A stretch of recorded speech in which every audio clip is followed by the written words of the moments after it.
Bismillah, alhamdulillah, wassalamu ala rasulillah wa ala alihi wa sahbihi wa man walah. Amma ba'd. So, insyaallah pada malam ini, pada malam yang mulia ini, kita akan berkongsi dan juga memanfaatkan waktu yang ada insyaallah untuk bercerita dan juga mungkin berkongsi sedikit sebanyak berkenaan tentang skapur sirih karya yang telah dikarang oleh Syekh Raghib Sirjani. Dan alhamdulillah kita telah terjemahkannya ke dalam bahasa Melayu. Karya asal itu berjudul Al-Durus ataupun Ad-Durus Al-Mustafadah min Al-Hijrah An-Nabawiyah. Hafizahullah taala Syekh Raghib Sirjani. Ini kalau diterjemahkan tajuk itu faedah ataupun durus, yakni pengajaran-pengajaran yang boleh kita ambil daripada hijrah nabawi. So saya terjemahkan ke dalam bahasa Melayu dan juga saya letak tajuk ibrah kisah hijrah. Menarik, itu karyanya di dalam bahasa Arab, tapi yang kita rumuskan dan juga kita ringkaskan itu yang kita telah terbitkan ini, yang telah diterbitkan oleh pihak Abim Press. So insyaallah malam ini kita akan luangkan sedikit masa. I try to sleep, tapi qadarullah wa masya fa'al, saya tidak dapat tidur. So apa salahnya kita sama-sama memanfaatkan masa yang ada, thuluthul lail, kita bercerita dan berkongsi sebanyak berkenaan tentang topik yang sangat menarik dan juga agak timely ini, yang sangat timely ini berkenaan tentang hijrah Nabi SAW yang selalu dikaitkan dengan permulaan Muharram itu. Ya, permulaan Muharram itu, ya ini pada sekarang inilah ya, bila mana orang sebut ma'al hijrah berarti 1 Muharram. 1 Muharram. Bila mana disebut 1 Muharram itulah ma'al hijrahnya. Ini commemorating ataupun mengingat semula peristiwa hijrah Nabi SAW daripada kota Mekah, ini atas perintah Allah SWT, and then berhijrah ke kota Madinah yang diberkati oleh Allah SWT kedua-duanya. So pelbagai ibrah yang menarik boleh diambil dan dipetik daripada kisah itu, kisah yang sebenarnya kalau betul-betul diteliti, cuma yang versi yang disampaikan kepada kita itu biasanya versi yang ringkas, jalan sekejap, bersinggah di Gua Thawr, and then lepas itu barulah keluar ke Madinah itu. Tapi sebenarnya di dalam perjalanan itu ada chase, ada orang-orang Quraisy ini dikejar. Dikejar dan ada juga peristiwa bagaimana seorang saya tidak ingat namanya, tetapi inilah antara pejuang ataupun perwira Quraisy yang dapat mengejar Nabi SAW dengan kudanya. Lalu kaki kuda itu tenggelam, dikisahkan di dalam hadis itu, dan kerana ini mukjizat daripada Allah Subhanahu Wa Taala. Kalau kita pelik kan, kuda yang sepatutnya sudah biasa berlari di atas padang pasir, tetapi dengan izin Allah Subhanahu Wa Taala boleh tenggelam itu. Karena itulah bentuk perlindungan Allah Subhanahu Wa Taala kepada nabinya. Dan banyak lagi lah kisah-kisah yang lain. Ada juga kisah yang tidak betul. Contohnya kisah tentang bagaimana walaupun kisah itu popular, hatta jangan kata dalam kitab-kitab Melayu, tetapi dalam kitab-kitab Arab sekalipun ada dimuatkan kisah ini. Kisah berkenaan tentang bagaimana kononnya Nabi SAW apabila bersembunyi di Gua Thawr di Mekah itu, sebelum keluar daripada Mekah, yang the real kawasan Mekah itu, sebab Gua Thawr ini dekat dengan Mekah itu. So dan dikatakanlah kononnya sarang laba-laba adalah merpati bertelur di situ. Kadang membuktikan kononnya tidak ada orang yang masuk ke dalam itulah, masuk ke dalam gua tersebut, ya. Sebab kalau ada orang, mustahil tiba-tiba dengan dipenuhi oleh sarang laba-laba itu, kan. Tapi itu mostly kisah itu sebenarnya kisah palsu walaupun popular. So ibrah kisah hijrah yang diibrahkan, yang disusunkan oleh Syekh Raghib Syirjani ini saya kira menarik dan bersandarkan bersumber-sumber yang reliable yang kita boleh percaya. Okey. So pertamanya dikata di sini ialah antara ibrah yang kita boleh ambil daripada kisah hijrah Nabi SAW daripada Mekah ke Madinah itu pertama sekali dia kata ialah melaksanakan asbab. Melaksanakan asbab. Kata beliau, Rasulullah dan sahabatnya Abu Bakar As-Siddiq telah mengerahkan segala yang termampu oleh mereka untuk menjayakan proses hijrah ini. Kata beliau, inilah dia persediaan yang dituntut daripada setiap mukminin agar mereka bersiap sedia semampu mereka. Ini sebelum melakukan sesuatu kena bersiap sedia melaksanakan asbab itu. Sementara apa yang di luar daripada kemampuan mereka, demikian itu tidaklah dituntut daripada mereka. Kata Allah Subhanahu wa taala, wa a'iddu lahum mastata'tum min quwwah. Dan sediakanlah segala jenis kekuatan yang dapat kamu sediakan untuk mereka. Akan tetapi kita dapat memerhatikan bahawa apapun plan perancangan pasti akan wujud cabarannya yang di luar daripada batas rancangan manusiawi, kata Syekh. Orang musyrikin dalam peristiwa kisah hijrah itu ini di rumah Rasulullah SAW sebelum keluar. Sebab sahabat-sahabat yang lain orang sudah keluar awal. So bila mana sahabat-sahabat yang lain itu sudah keluar awal dan sudah sampai, bahkan ada setengahnya on the way ke Madinah itu. So orang Quraisy ni dia bijak ya, dia perasan. Dia perasan kada orang-orang Islam ni sudah hilang daripada kota Mekah itu. Maafkan saya. So akhirnya dorang pun menyangka ya dengan plan dorang bahwa Muhammad ini Nabi Muhammad SAW akan keluar juga. Ini so atas sebab itu dorang pun berkumpul lah ya di dengan wakil-wakil mereka, bukan dorang lah, ini wakil-wakil kabilah itu dan orang-orang perwiranya, orang-orang hebat, pendekar-pendekarnya lah, pendekar Arab itu mewakili setiap kabilah. Kononnya perancangan mereka itu ialah untuk berkongsi, naudzubillah ya, berkongsi darah Nabi. Mereka mau sama-sama berkongsi untuk membunuh Nabi. So, itu setiap kabilah kononnya selain daripada kabilah Quraisy menghantar wakilnya untuk membunuh. Selain daripada kabilah Bani Hashim ya. So orang-orang inilah yang mengepung rumah Nabi SAW pada malam baginda berhijrah. Menakutkan. Menakutkan sekali ini cabarannya. Ya, so orang musyrikin, kata Syekh, telah tiba ke rumah Rasul sebelum waktu yang telah ditetapkan dan disangka baginda bahawa ia waktu yang selamat. Ini Rasulullah pun tahu ada waktu-waktu yang selamat. So baginda pun planlah untuk keluar pada waktu itu, tetapi kerana muamarat daripada kaum kaum musyrikin Quraisy itu, maka baginda SAW pun dikepung. So kata Syekh, baginda pun telah menyusun rancangannya sesuai dengan asas pengetahuan ini. Orang yang mengejar baginda telah sampai ke pintu Gua Thawr. Suraqah bin Malik telah mampu untuk sampai kepada Nabi SAW dan juga sahabatnya ini, orangnya itu. Begitu juga Buraidah Al-Aslami dan kaumnya telah sampai kepada Rasulullah SAW. Yang ini orang-orang yang disebut ini, orang-orang yang mengepung rumah Nabi, Suraqah bin Malik, orang yang mengejar baginda sampai di Gua Thawr itu, Buraidah Al-Aslami dan kaumnya, ini kaum Al-Aslam, kabilah Al-Aslam itu, Bani Aslam, pun sudah dapat mengejar Nabi SAW. Ya, dalam keadaan baginda SAW sudah bersiap sedia. Ini begitulah ya aturan Allah Subhanahu Wa Taala. Pengajaran, kata Syekh di sini, pengajaran di sini adalah apabila dikau telah melaksanakan kewajibanmu dan dikau telah melaksanakan segala asbab yang termampukan olehmu, maka Allah lah yang menyempurnakan segala kekurangan yang berlaku di luar kehendakmu. Siapa boleh sangka Suraqah bin Malik boleh sampai kepada Nabi SAW berdepan? Bukannya dari jauh nampak begitu, tidak.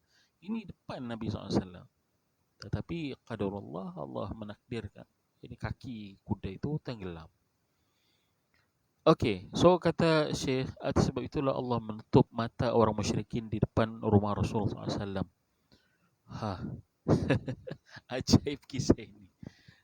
Macam mana untuk mengepung seorang? Ini berbelas-belas orang yang mengelilingi rumah Nabi SAW. Itu ajaibnya kuasa Allah SWT, di mana tetapi pada masa sama Nabi juga telah berusaha. Dia baginda memilih waktu yang terbaik untuk keluar daripada rumahnya itu, dan Allah bantu. Allah top up macam begitulah, itu kita boleh fahami dengan istilah kita. Allah top up usaha Nabi itu dengan bantuan daripadanya. Maka Allah menutup penglihatan orang-orang musyrikin yang lalu di depan, di mana Nabi lalu di depan orang. Lalu mereka tidak melihat, kata Syekh, mereka tidak melihat baginda ketika baginda keluar daripada rumah. E-buku ini ada, ya, sudah diterbitkan, dan insyaallah besok pagi saya akan up semula di Facebook saya, insyaallah. Kemudian kata beliau, dialah, yakni Allah SWT, yang juga telah menjadikan mereka tidak mengintai sekalipun ke dalam gua Thaur, agar mereka, yakni kaum Quraisy itu, tidak melihat kekasihnya dan juga sahabat baginda ini, Sayyidina Abu Bakar As-Siddiq. Dan sepatutnya kalau lubang itu boleh dimuat orang, kalau kita yang menyiasat atau mengkaji bukan mengkaji, means kita siasatlah, ya, kita tengok satu tempat tu, cuailah kan, kalau kita tidak tengok tempat di mana orang boleh masuk.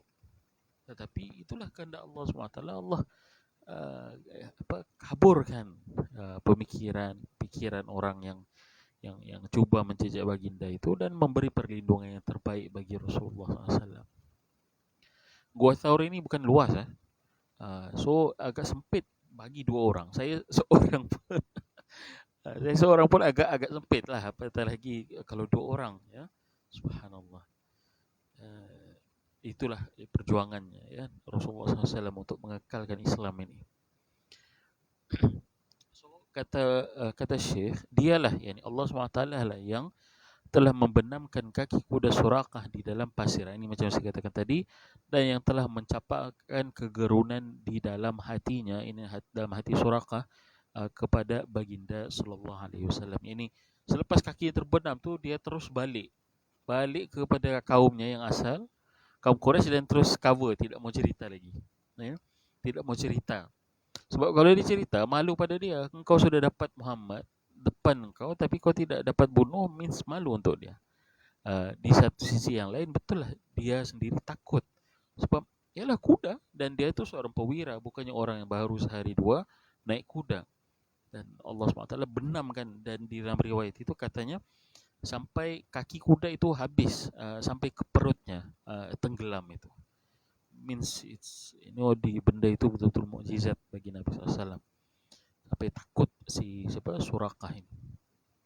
Kemudian kata Syekh, dialah ini Allah SWT yang telah melapangkan hati Buraidah al-Aslami, dan juga kaumnya untuk menerima Islam. Ini selepas mereka si Buraidah al-Aslami ini dan kaumnya Bani Aslam itu, bukanlah semua, of course lah, bukan semua orang-orang yang besar lah di dalam kaum Bani Aslam itu, yang sempat mengejar Nabi SAW, sempat mengejar means untuk menghalang baginda untuk sampai ke Madinah.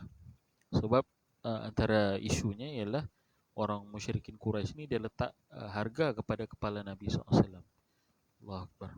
Tapi itulah Allah SWT, ini dengan asbab itulah Buraidah dan juga kaumnya masuk Islam. Ya. Itu kita tidak boleh berputus asa dalam usaha dakwah ini. Ya, Allah SWT dia ingin membuka hatinya kepada siapa dia mahu. Ya, Buraidah ini keluar dari rumahnya untuk menghalang Nabi, balik semula menjadi orang Islam. Balik semula ke kampungnya itu menjadi orang Islam. Subhanallah. Okey, kemudian yang kedua, kata Syekh, ibrah yang kedua yang kita boleh ambil daripada kisah hijrah Nabi SAW ialah bersandar kepada Allah Subhanahu wa taala. Kata beliau, Rasulullah tidaklah hanya berharap kepada asbab dan meninggalkan Tuhan pemilik segala asbab, ni hasyalillah. Kata Syekh, baginda tahu bahawa segala asbab itu tidak akan memberikan natijahnya melainkan sekiranya ia dikehendaki oleh Allah Ta'ala. Atas sebab itu, selepas baginda melakukan segala asbab yang boleh dengan cara yang terbaik, kan, meletakkan plan keluar pada waktu malam, bukan keluar pada siang hari, ya, bukan keluar pada siang hari. Sedangkan Allah SWT dengan kuasanya dia boleh buat apa yang dia mahu.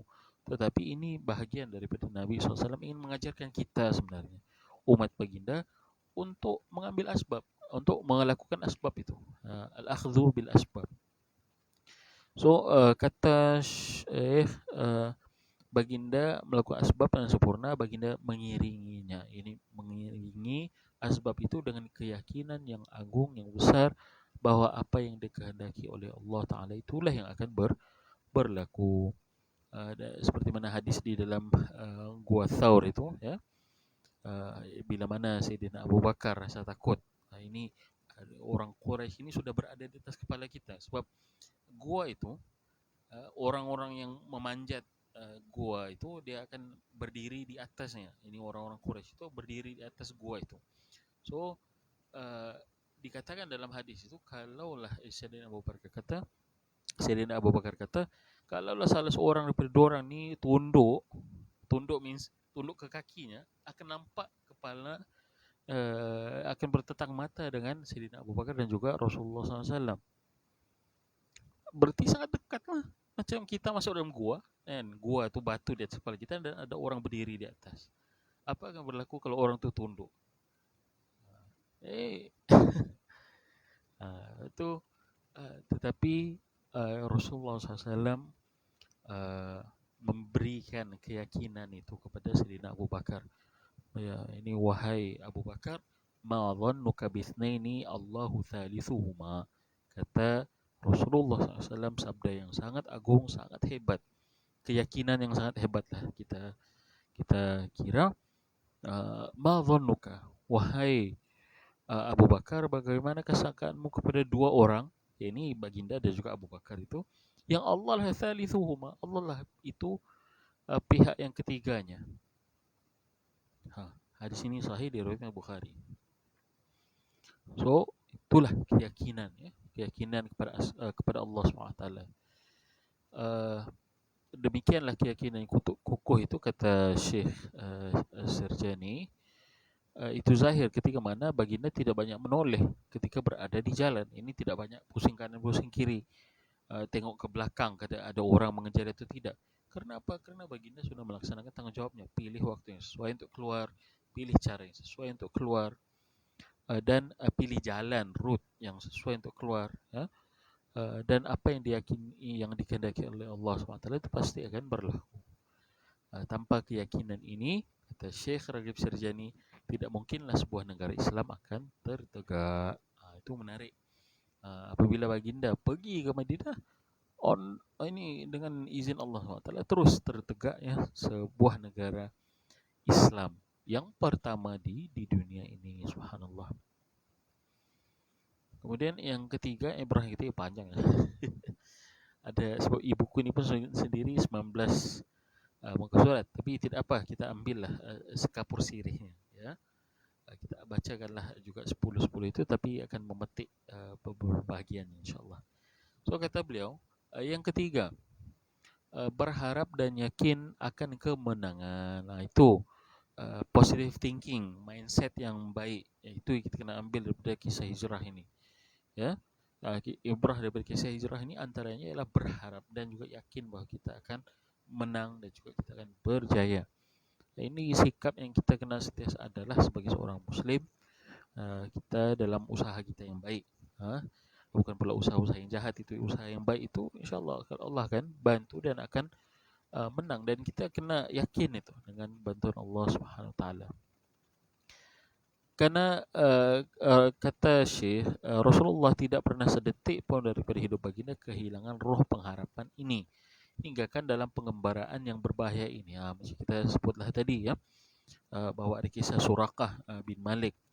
Suraqah bin Malik yang berjaya mengejar baginda SAW. Itu berbahaya lah, kan. Baginda keluar daripada Mekah dengan cara sebeginilah, kata Syekh. Kepala baginda dicari, ini diburu, dan baginda tidak dapat menjamin keselamatan nyawanya sendiri dan juga nyawa sahabatnya, ini Sayyidina Abu Bakar. Dalam keadaan begitu pun baginda tetap memberikan berita gembira kepada Suraqah, dan bukan setakat kemenangan Islam atas Quraisy ataupun bangsa Arab, ini dalam hadisnya yang panjang itu, bahkan berita gembira akan runtuhnya singgasana Kisra di bawah kaki muslimin, dan beliau yakni Suraqah itu akan pulang ke Madinah, mengambil harta karun Kisra sebagai rampasan perang. Di dalam hadis itulah, ya, ka'anni bika ya Suraqah talbasu siwarai Kisra. Seakan-akan daku, ini kata Nabi SAW, melihatmu hai Suraqah memakai dua gelang Kisra. Ini gelang emas yang dipakai oleh pemimpin Parsi itu. Ajaib kan bagaimana Nabi SAW sebagai pengasas sebuah negara yang agak simpel lah, di Madinah itu, boleh menghancurkan dengan izin Allah SWT juga dua kerajaan besar. Sepanjang khilafah selepas baginda SAW, ini pemerintahan Rom, Byzantine Rom, dan juga pemerintahan Kisra di Parsi. Kemudian seterusnya, keprihatinan keempat ialah keprihatinan Rasulullah berkenaan urusan pertemanan, yakni as-suhbah. As-suhbah, kata Syekh, kita melihat prihatinnya Rasulullah dalam setiap marhala kehidupannya dan dalam setiap rancangan dakwahnya, kata Syekh, akan urusan suhbah ini, pertemanan ini. Baginda hidup di Mekah dengan peneman, baginda keluar ke Taif dengan peneman juga, baginda bertemu dengan tetamu daripada Aus dan juga Khazraj, ini sewaktu musim haji sebelum daripada hijrah ini, juga dengan peneman. Ini ada orang yang menjadi macam pengiring baginda SAW ke tempat-tempat itu. Baginda memeterai bai'ah, aku janji, yang telah membina negara Islam, dengan peneman juga. Ini dengan disaksikan ramai pengikut baginda SAW. Dan baginda sendiri juga bertanya tentang Jibril, tentang siapakah sahabatnya di dalam hijrah ini. Kesemua ini hidup berpasukan ini, dan baginda itu ialah baginda ialah Rasulullah. Ini sepatutnya tidak perlulah, kan, kalaulah dia seorang dan dia tuduh seorang nabi dan memiliki segala macam bantuan daripada Allah SWT, maka sepatutnya tidak perlu kepada bantuan itu. Tapi ini teladan yang ingin diajarkan oleh Rasulullah Sallallahu Alaihi Wasallam kepada kita, bahwa hatta dalam urusan yang sepenting hijrah ini pun kita perlu kepada teman ini, orang yang bersama-sama dengan kita dalam perjuangan kita. Ya, kata Syekh, akan tetapi semua manusia itu perlu kepada pertemanan. As-suhbah itu baginda mengajarkan kita agar kita sentiasa mencari pertemanan yang soleh.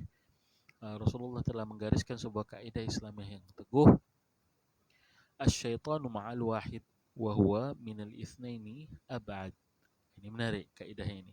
Syaitan itu akan bersama dengan seorang untuk menyesatkannya. Ini kalau dia seorang-seorang, segala keputusan cara hidupnya itu berseorangan, syaitan akan dapat influence ataupun memberi pengaruh kepada mempengaruhi seorang itu untuk membuat keputusannya.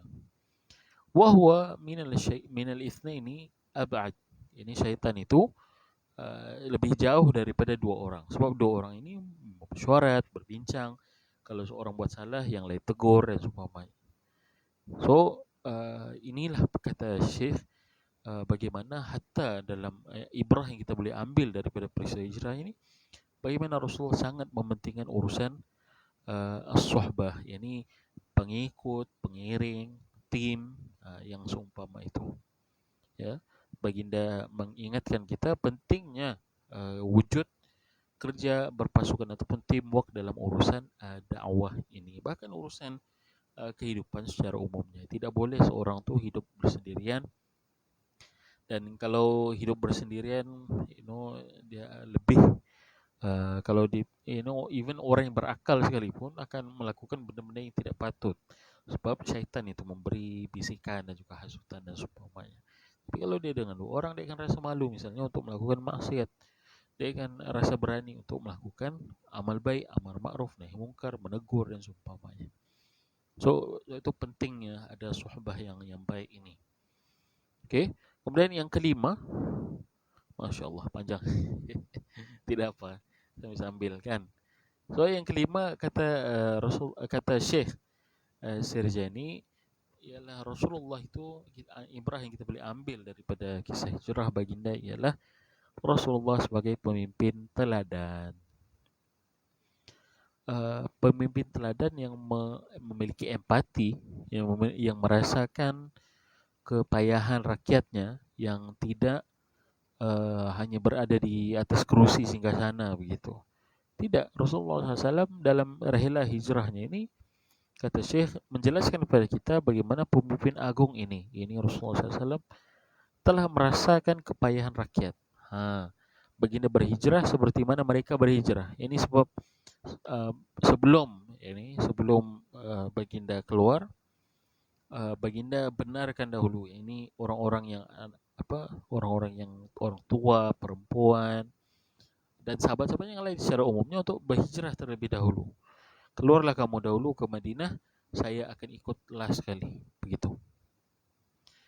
Yang boleh berhijrahlah, sebab hijrah ini antara isunya ialah memerlukan belanja, memerlukan bekalan, ya, bukan senang-senang berhijrah ini. So ada juga sebahagian para sahabat Rasulullah SAW yang tidak dapat berhijrah. Tetapi itulah isunya, bila mana tidak dapat berhijrah, dorang mendapat tekanan yang sangat dahsyat. Bukan Rasulullah tidak ingin membawa, tapi itulah, situasi sudah kucar kacir dan juga belanja tidak memadai. Maka pun begitu, baginda SAW benarkan dahulu yang boleh berhijrah, ya pergi berhijrah, dan baginda lah yang terakhir untuk berhijrah, keluar daripada Mekah pergi ke Madinah itu. Dan cara itu, ini menarik poin yang dibawakan oleh Syekh Raghib Sarjani. Rasulullah pun berhijrah sama macam para sahabat yang lain berhijrah. Baginda pun, kata Syekh, diburu seperti mana mereka juga diburu. Baginda penat seperti mana mereka juga penat. Baginda sedih macam mana mereka juga sedih. Sebab meninggalkan rumah kita yang kita sudah bina bertahun-tahun, ada anak di situ dan seumpamanya, kita terpaksa tinggalkan sehelai sepinggang untuk pindah ke tempat baru dalam keadaan kita punya rezeki tidak lagi dijamin. Ini kita ingat hijrah ini macam senang-senang begitu. No, it's very tedious dan juga menakutkan sebenarnya. Satu, jalan itu, on the way itu, road hijrah itu pun menakutkan. Apatah lagi bayangan itu, masa akan datang apabila saya sampai ke Madinah, macam mana cara hidup saya. Saya di Mekah, saya sudah tinggalkan gaya hidup saya yang walaupun sederhana tapi misalnya memadai, kan. Pindah ke tempat baru dalam keadaan tidak tahu siapa di situ. So menakutkan sebenarnya hijrah ini. Dan baginda, keberadaan baginda itu merasakan bersama, itulah yang pada hakikatnya kepimpinan berdasarkan teladan. Bukannya menjadi slogan, tapi ini the real thing. Kan baginda hidup bersama mereka. Ini kata Syekh, baginda hidup bersama para sahabat dengan segala kepedihan dan juga pengorbanan. You see, bayangkan ya, kita macam saya lah. Saya tidak dapat bayangkan kalau saya contohlah, kita andaikan saya diperintahkan sekarang ini untuk keluar daripada rumah saya, tinggalkan semua maktabah saya, tinggalkan laptop, tinggalkan segala bahan-bahan ini, keluar sehelai sepinggang, pindah ke, misalnya saya di KK, pindah ke Sarawak sebagai contoh, atau pindah ke Brunei, jalan kaki ke Brunei. Wah,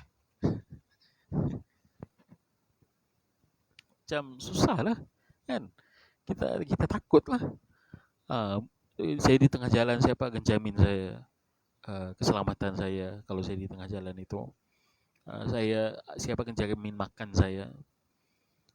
Siapa akan, misalnya harta-harta ni semua, macam mana pula yang di masa akan datang? Takutlah. So itu Orang-orang yang berhijrah ini kalau kita tengok di dalam Al-Quran, Allah SWT memuji mereka.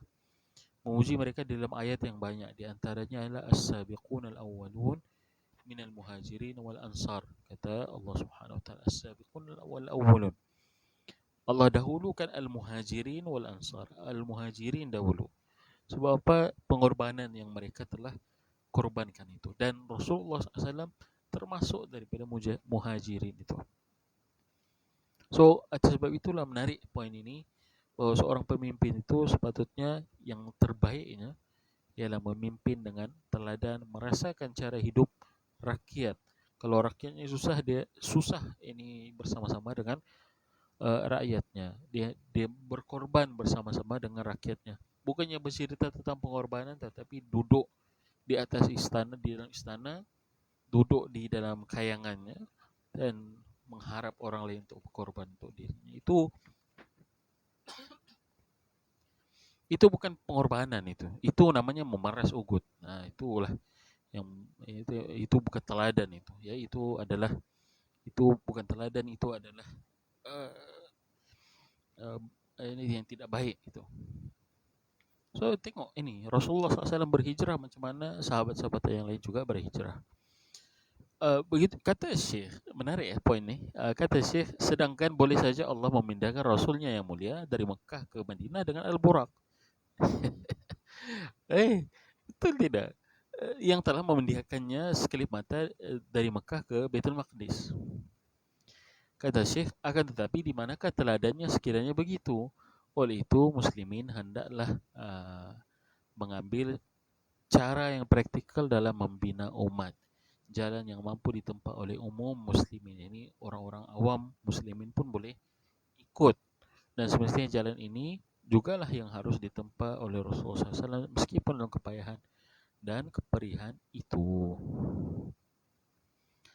6. Yang keenam ialah dakwah dalam setiap masa dan tempat. Kata Syekh di dalam isu ini, dalam ini ibrah ini berkenaan tentang bagaimana baginda di dalam keadaan hijrah itu, baginda sempat berdakwah kepada Buraidah al-Aslami dan juga kaum keluarganya dan juga pengikut-pengikutnya daripada kabilahnya itu. Kan? Kata beliau, kita telah melihat bagaimana dakwah itu telah mendarah daging dalam diri Rasulullah. Baginda tidak meninggalkan sebarang peluang untuk dakwah, ini tidak mengabaikan peluang untuk dakwah itu, dan tidak pula dikekang oleh apapun kesibukan. Ini baginda akan fokus, baginda ialah dakwah itu. Kata beliau, kita melihat bagaimana dalam kisah hijrah itu, bagaimana baginda menyeru Buraidah dan pengikutnya daripada kabilah Aslam kepada Islam, dan tidak pula keinginan utamanya itu untuk mencari wasilah untuk lari pula daripada Buraidah. Betul lah, dalam kisah Buraidah itu, Buraidah dan kaumnya dapat ini di tengah jalan dapat menjejak Nabi SAW dan juga Abu Bakar. Okay, so dalam keadaan itu betul. Ini macam apa dikatakan oleh Syekh, Rasulullah tidak lari. Rasulullah berdepan dengan Buraidah dan mengajak Buraidah untuk masuk Islam. Dan Allah SWT dengan perlindungannya, Allah buka hati Buraidah ini untuk masuk Islam. Bukan lari, menarik ya. Dan dakwah itu, itulah hatta Nabi hijrah yang dalam keadaan yang sebahaya ini pun baginda berdakwah, mengikuti ya. Kalau kita tengok dalam sirah Nabi Yusuf pun dalam kes yang sama, baginda ya, Nabi Yusuf berdakwah kepada orang-orang yang bersamanya di dalam penjara itu. Sedangkan penjara itu adalah orang-orang yang orang-orang yang penjenayah lah, tapi beranikan diri untuk menyampaikan dakwah itu. Menarik. Kemudian kata Syekh, baginda tidak lari daripada Buraidah. Ini baginda Nabi SAW tidak lari daripada Buraidah. Bahkan baginda menganggap bahawa Allah lah yang telah menggerakkan lelaki ini si Buraidah ini dan kaumnya kepada baginda sebagai hadiah, kurnia, nikmat dan juga pahala yang besar dan ganjaran yang tidak terhingga. Lalu bagaimanakah layak untuknya melepaskan peluang sebegini? Subhanallah. Ini salah satu cara berfikir yang menarik yang kita kena muhasabah lah ya. Sebab yalah, ada ketikanya kita rasa macam tidak senang orang ni datang Orang ni datang ingin jumpa kita, message kita ingin bertanya dan semua itu kadang kita tidak senang. Tetapi kita tengok Rasulullah SAW dalam keadaan begitu pun, dalam keadaan dikejar oleh Buraidah ini, ya, musuhnya ini, tetapi baginda memanfaatkan peluang itu dan meniatkan dakwahnya itu dengan ikhlas demi Allah Subhanahu Wa Taala, maka Allah buka hati Buraidah ini masuk ke dalam Islam. Subhanallah. Ketujuh, persiapan As-Siddiq, ini Abu Bakar As-Siddiq dalam bekerja demi Allah dalam apapun keadaan. Yang ke-8, kecintaan As-Siddiq kepada Rasulullah SAW. Ini kita lihat bagaimana As-Siddiq mencintai Rasulullah dan bagaimana beliau tidak menunggu pula sebarang perintah atau permintaan, tetapi beliaulah yang berusaha sungguhnya untuk memantapkan cintanya kepada Rasulullah. Beliaulah yang telah menyiapkan kendaraan buat baginda. Ini sebelum berhijrah. Sebelum Rasulullah minta. Nah, ini antara manaqib ataupun keistimewaan yang ada pada Sayyidina Abu Bakar As-Siddiq yang orang lain tidak faham sebenarnya. Ya, bagaimana Abu Bakar As-Siddiq inilah orang yang pertama masuk Islam. Ini selepas Khadijah. Khadijah wanita pertama masuk Islam. Abu Bakar As-Siddiq lelaki yang pertama masuk Islam. Dan kerana mengetahui ini baginda Nabi SAW, ini Muhammad SAW, bukan orang biasa-biasa. Baginda SAW adalah orang yang jujur, orang yang mustahil bohong, dan atas sebab itulah ya kepercayaan kepada Nabi Muhammad SAW yang tidak berbelah bagi ini yang ada pada Sayyidina Abu Bakar yang mengakibatkan, yang membawa kepada natijah beliau digelar sebagai As-Siddiq. As-Siddiq. Nah, gelaran As-Siddiq itu bukan dibuatnya sendiri. Itu gelaran yang diberikan oleh Allah Subhanahu Wa Taala dan juga Rasulnya Sallallahu Alaihi Wasallam. Itulah ya, begitu rapat Abu Bakar As-Siddiq dengan Rasulullah SAW, hatta menyediakan itu kenderaan untuk berhijrah sebelum baginda meminta. Dan begitu juga dalam hadis itu, hadisnya banyak ya, banyak edisi, tapi ini diringkaskan oleh Syekh Ragib Sirjani, menarik disusunnya ini. Kata Syekh, beliaulah, ini Sayyidina Abu Bakar lah yang menangis gembira kerana menjadi peneman baginda dalam hijrahnya ini. Beliaulah yang membersihkan kawasan gua buat baginda. Beliaulah yang berjalan di hadapan dan di belakang baginda untuk melindungi baginda. Dan selain daripada itu, daripada pelbagai peristiwa yang kita telah sebutkan sebahagiannya dan tidak kebanyakannya ini, masih banyak yang belum dikisahkan. Kata Syekh, beliau, ini Sayyidina Abu Bakar ini, mencintai Rasul dengan penuh ikhlas. Kecintaannya itu bukan semata-mata amalan fadilat, tapi kecintaan kepada Rasul itu bukanlah fadilat ataupun sunat. Kecintaan pada Rasul itu wajib bagi kita sebagai seorang Muslim. Kata Syekh, sesiapa yang mendahulukan cinta kepada siapapun atas cinta pada Rasulullah, maka dia berada di dalam situasi yang amat berbahaya. Diriwayatkan daripada Anas, beliau berkata, Rasulullah SAW bersabda, la yu'minu ahadukum hatta akuna ahabba ilaihi min walidihi wa waladihi wan nas ajmain. Hadis ini sahih. Terjemahannya, tidak sempurna keimanan salah seorang daripada kamu hinggalah daku ini Rasulullah SAW lebih dicintai berbanding orang tuanya, anaknya, dan juga manusia ajma'in, kesemuanya. Subhanallah. Ini yang diamalkan oleh Abu Bakar radhiyallahu taala anhu. Nah, poin ke-9 ialah belanja Abu Bakar As-Siddiq demi dakwah. Ini satu perkara jugalah ya, kita kena muhasabahkan. Kita mungkin banyak ialah dalam bab harta ni kadang ada setengah orang dikurniakan rasa kedekut dengan hartanya, especially dalam membuat benda-benda yang baik. So itu perlu dilatih sebenarnya, bukan untuk dibiarkan begitu. Ya, katanya berjimat untuk masa akan datang. Kita tidak tahu mati itu begitu dekat dengan kita sebenarnya. Ya, begitu dekat dengan kita. Begitu juga macam kematian, akhbar kematian Siti Sarah itu. Kisah itu sebenarnya harus menjadi ibrah bagi kita, bahawa kematian itu kita tidak boleh agak. Ya, kematian itu begitu dekat dengan kita, dan apa yang kita boleh buat ialah kita berbuat baik sepanjang masa begitu, dan juga melatih diri kita untuk menjadi yang lebih baik. Dan begitulah untuk mengikis sikap-sikap yang tidak baik dan juga kedekut itu. Dan itulah antara perkara yang meng, apa yang ramai orang share hari ini saya tengok, ialah bagaimana semuanya, hampir semuanya sepakat bahawa Siti Sarah ni orangnya orangnya suka bersedekah. Nah, mungkin itulah ya, antara sebab yang menjadikan kepergian beliau. Ini Allah SWT campakkan rahmat dalam hati setiap muslimin untuk mendoakan kebaikan bagi Siti Sarah ini. Subhanallah.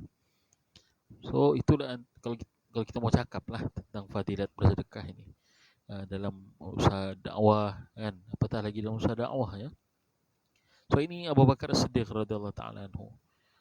Dalam hijrah ini dibawakan oleh Syekh maklumat ini menarik. Beliau mengambil 5.000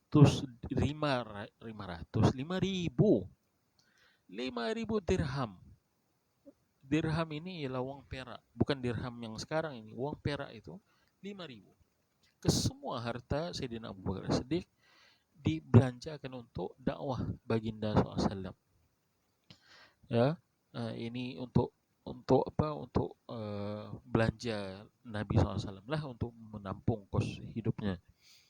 Kata beliau, sebelumnya pula beliau telah menginfakkan 35.000.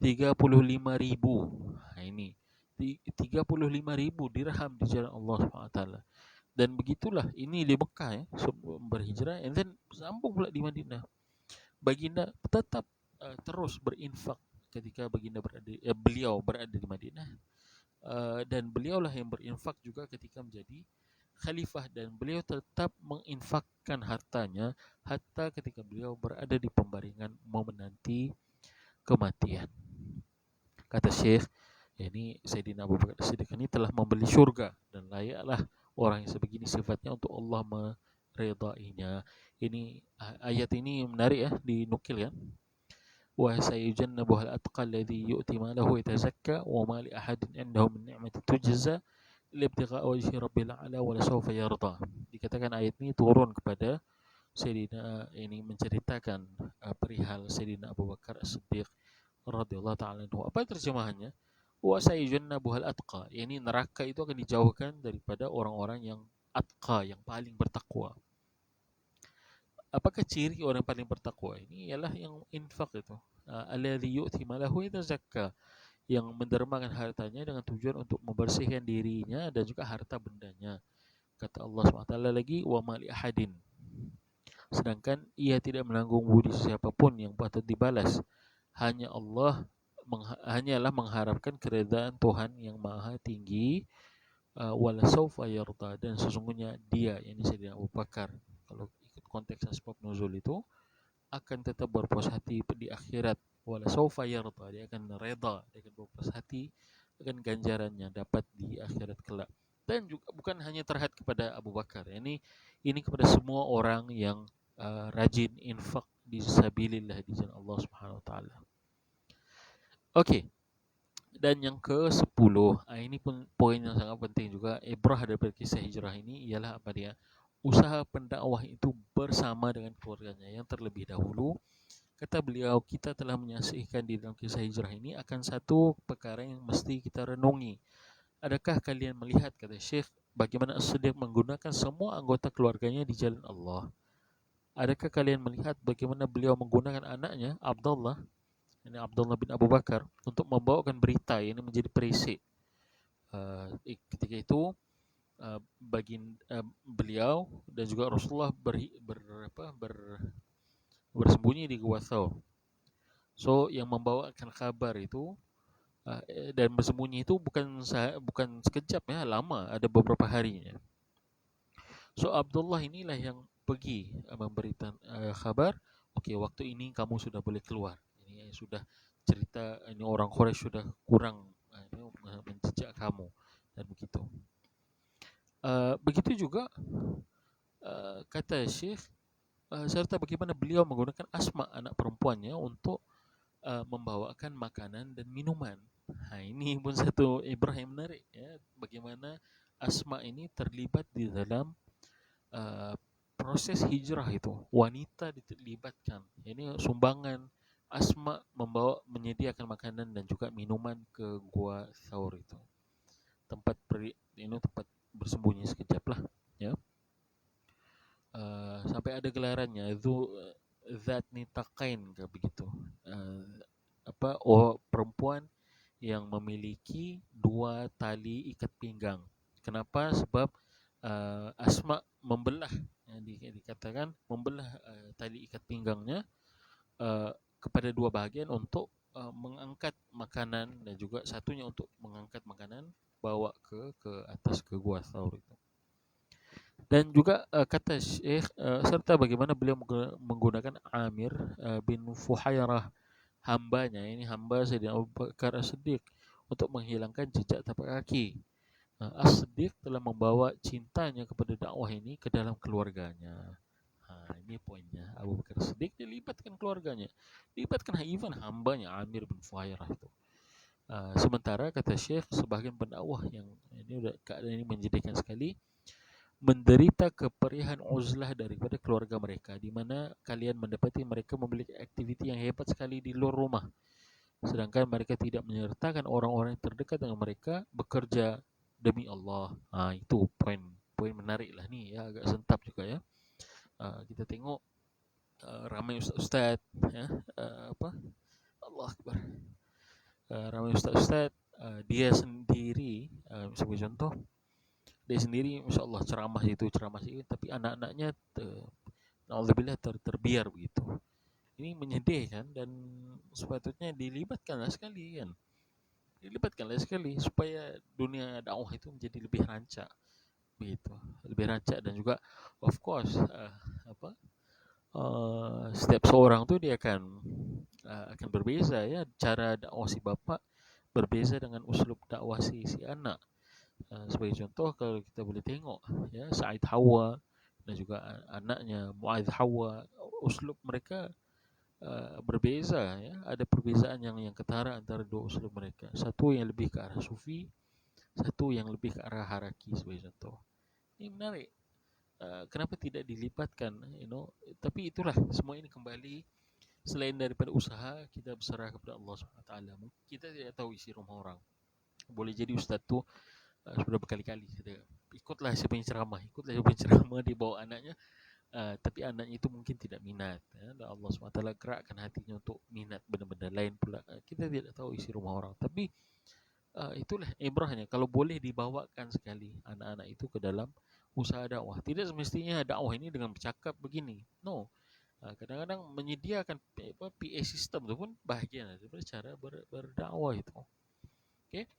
Okey, kita sambung. Mereka tidak berusaha keras untuk membuat mereka, yakni keluarganya itu, untuk merasakan kemanisan iman yang mereka, yakni yang para pendakwah itu rasakan sendiri. Ini merupakan kekurangan yang teruk dalam kefahaman tentang dakwah dan pengabaian yang teruk akan aulawiyat, akan keutamaan. Sepatutnya itulah yang idealnya begitu, tapi kita tidak tahu isi rumah orang macam mana. Kata Syekh, belajarlah daripada As-Siddiq. Ini isu ini, dalam bab ini kita kena belajar daripada As-Siddiq, bagaimana beliau memanfaatkan keluarganya dalam dakwah. Subhanallah. Kata Syekh, ingatlah, kullukum ra'in wa kullukum mas'ulun an ra'iyatihi. Kesemua kamu itu pemimpin, kata Rasulullah SAW, dan setiap daripada kamu itu akan dipersoalkan, mas'ul, akan dipersoalkan tentang orang yang dipimpinnya. So inilah dia pengajaran, kata Syekh, inilah dia pengajaran ke-10 daripada pengajaran hijrah yang diberkati ini. Dan dengan ini sempurna ialah yang 10 itu, tanpa diragukan lagi bahawa pengajaran daripada hijrah ini tentulah berkali ganda banyaknya berbanding ini, akan tetapi ruang tidaklah lapang untuk memperincikannya. Begitu banyak ya. Saya pun tidak tahu berapa sudah masa yang saya gunakan untuk berkongsi ini, tapi alhamdulillah menarik. Itu saya suka. Saya suka berkongsi poin-poin begini, dan juga alhamdulillah ini pun telah diterbitkan dan juga telah kita terjemahkan tahun lepas. Telah terjemahan, telah diterbitkan dalam bentuk e-buku tahun lepas. So insyaallah bagi sahabat-sahabat yang berminat untuk baca e-buku ini secara sepenuhnya, ini mungkin boleh refleks mula apa poin yang kita telah kongsikan dalam e-buku ini, boleh pergi ke page Abim Press, tengok ataupun type di Google Ibrah Ibrah Kisah Hijrah, karangan Syekh Raghib Sirjani.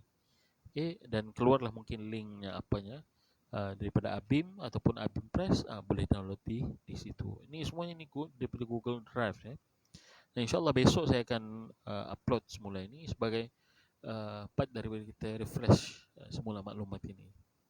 Dan mungkin kita sudah baca dulu, tapi sekarang ini kita kena baca semula in order to baru kita macam terkesan dapat ambil ibrahnya dengan suasana kita, yang sekarang ini. Betul? So terima kasih kepada sahabat-sahabat semua. InsyaAllah yang ini kita akan siaran ini yang kita akan download nanti dan kita akan siarkan di channel YouTube kita insyaAllah ta'ala. So terima kasih terutamanya kepada sahabat-sahabat semua. Terima kasih kepada yang sudah mendoakan selamat hari jadilah, apalah, muka nampak tak macam 30 lah apa. Alhamdulillah, ini semua nikmat daripada Allah SWT. Kalau bukan kerana nikmat daripada Allah SWT, kita tidak akan dapat rasa nikmat sampai ke sekarang ini menjadi umurnya 30. So begitulah ya. Itulah ibrah kisah hijrah ini. So wajar dibaca dan juga wajar kita baca dan kita kongsikan kepada mungkin keluarga kita, adik-beradik kita, anak-anak kita ya.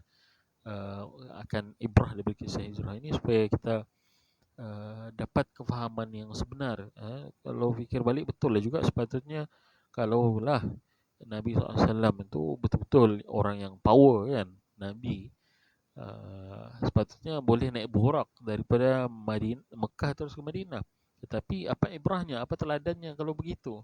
Tidak semua orang boleh panggil burak and then naik burak itu pergi ke satu tempat. Ibrahnya bukan daripada jalan itu, ya, menempa jalan itu. Ibrahnya ialah kisah-kisah kecil yang berlaku sepanjang hijrah itu, ya, cabaran dan dugaannya, bagaimana Nabi SAW sendiri berdepan dengan cabaran seperti mana yang dihadapi oleh sahabat-sahabat baginda yang lain.